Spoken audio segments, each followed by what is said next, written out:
வடசென்னையை கலக்கிய பிரபல ரவுடி காதுகுத்து ரவியை நீலாங்கரை போலீசார் கைது செய்தனர்.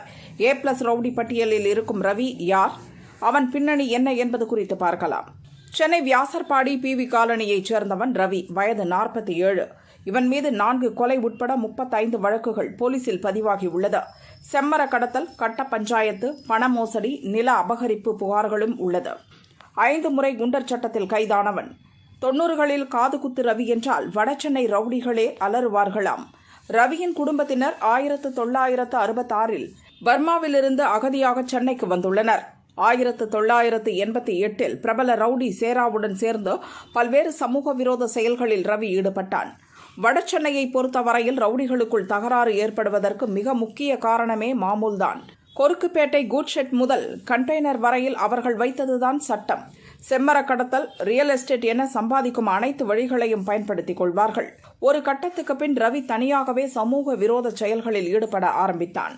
அதில் கிடைத்த பணத்தில் சோழிங்கநல்லூர் ECR ரோட்டில் சொத்துக்களை வாங்கினான். சினிமாவில் வருவது போல கெத்தான ரவுடியாக வலம் வந்துள்ளான்.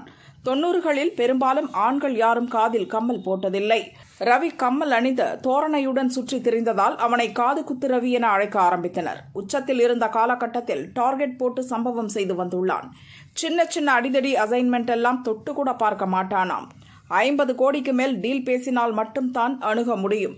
சின்ன பஞ்சாயத்துகளில் ஈடுபட்டால் எளிதில் சிக்கிவிடுவோம். பெரிய பஞ்சாயத்துகளில் பணமும் கிடைக்கும். போலீஸ் தொல்லை வந்தால் கொடுப்பதற்கும் போதிய பணம் இருக்கும். வருடத்துக்கு 2-3 பஞ்சாயத்துகள் கிடைத்தால் போதும் என்பதுதான் ரவியின் ஃபார்முலா. இப்படி சேர்ந்த பணத்தில் ரவி வாங்கிய 11,68,00,000 ரூபாய் சொத்துக்களை 2013இல் அமலாக்கத்துறை முடக்கியது.